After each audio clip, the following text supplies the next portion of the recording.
I started carrying coffins. I gave my hand for you to hold. I gave my Hey guys, what is going on? It is Grant Smithable, and today we are going to be doing another Photoshop tutorial.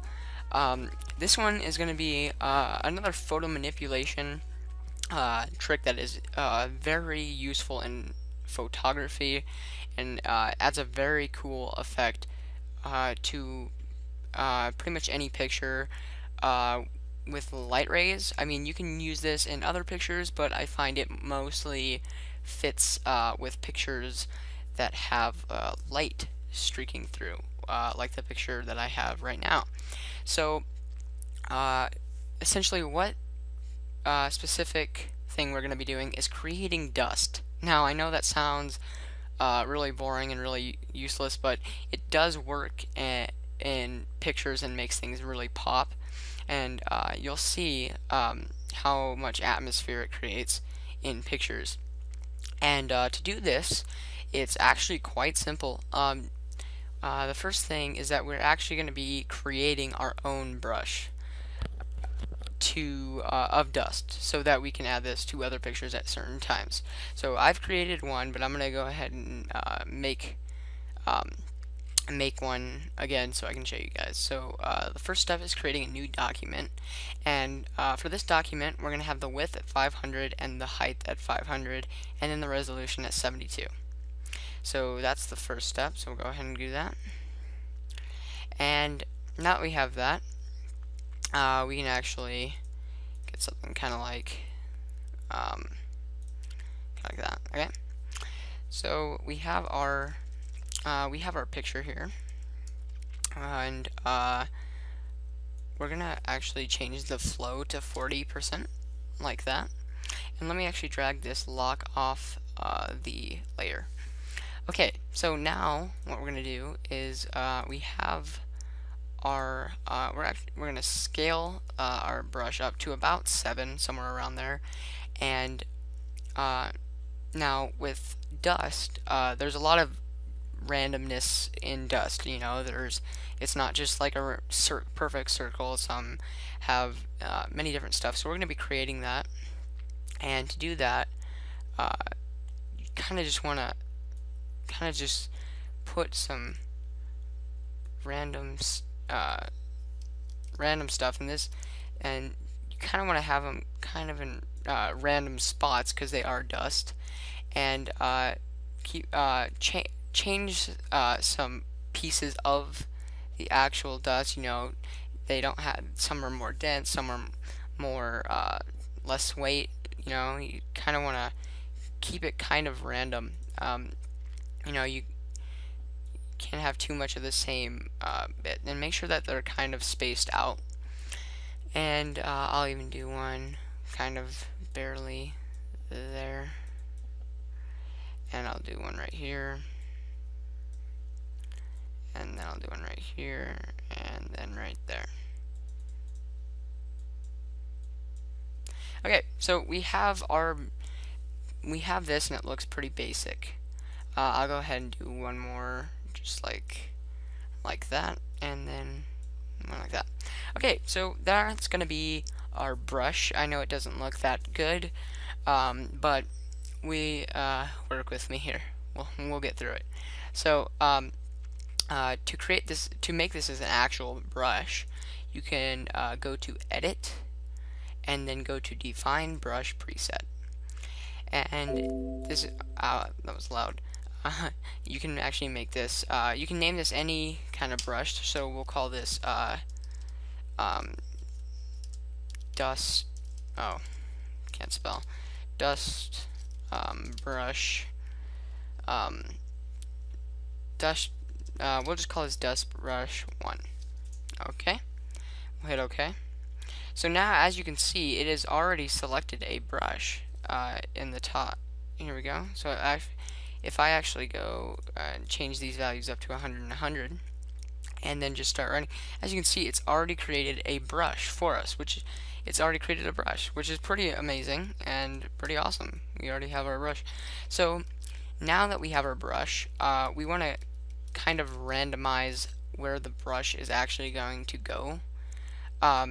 Like file new, we'll just like we're gonna go ahead and pretty much change when we're actually using the brush, what's gonna go where, and what's uh, what's gonna happen to the brush. You'll see what I mean. We're gonna actually go to brush presets, and we're gonna click on shape dynamics, and then actually click on the bar itself.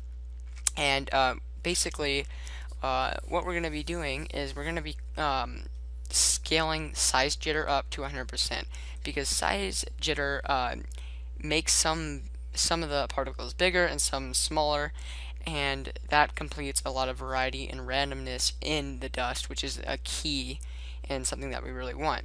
Minimum diameter kind of like is too specific to it's like the minimum amount of the brush's diameter, which kind of is too much specific, and we kind of really want randomness.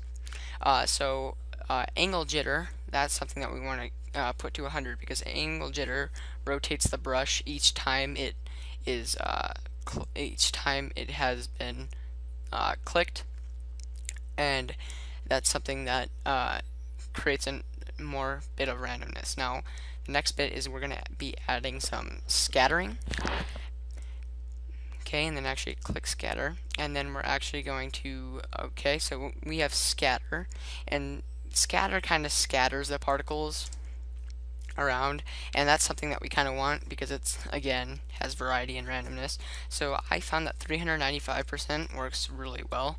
And then the count kind of like how much how fast, if I held the brush, how fast it like builds up.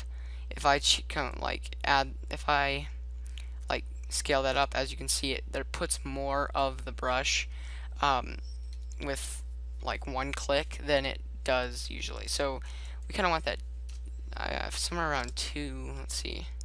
Yeah, that's about a good amount.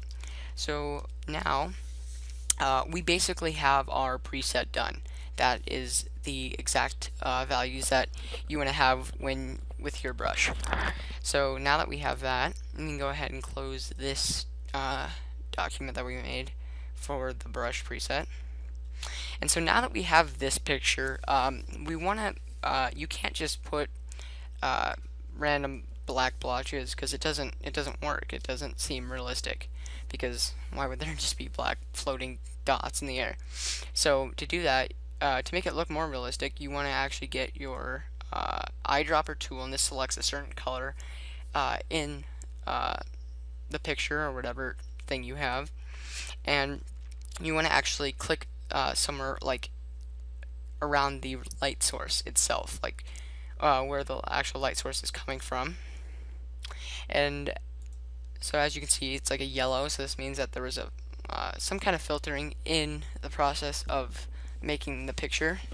So now you want to go back to your paintbrush tool, and as you can see, I have it, and I'm going to scale this down just a bit. And now I'm actually going to just start to actually click and actually just scatter some dust around. And as you can see, that looks amazing. It already looks like dust. It looks incredibly realistic, and it looks actually like dust. And so now we can just go ahead and click some right there. We can actually have some kind of coming around her hand, just like that. And then we'll actually put somewhere it's not really visible, just to add kind of some effect. And we can actually put somewhere there's not much light, just to make it look a bit like there's some glimpses of just dust. And keep in mind, you don't want to put too much, because then sometimes it doesn't look actually realistic. It looks like there's too much dust. And I actually should have actually created a new layer, so that if I made a mistake I could delete these, but yeah, that's okay. Okay, so now that we have our dust, it looks amazing. I mean, that looks exactly like what dust would look like. And this is good for some people that use photography and want to make something look a little bit interesting and make some atmosphere in the picture itself, um, because it's appealing to the eye.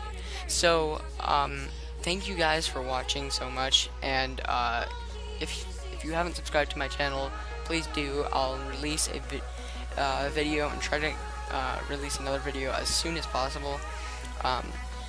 But thank you guys. Comments are always appreciated. Thumbs up, and I'll see you guys later. Thanks for watching, guys. Bye.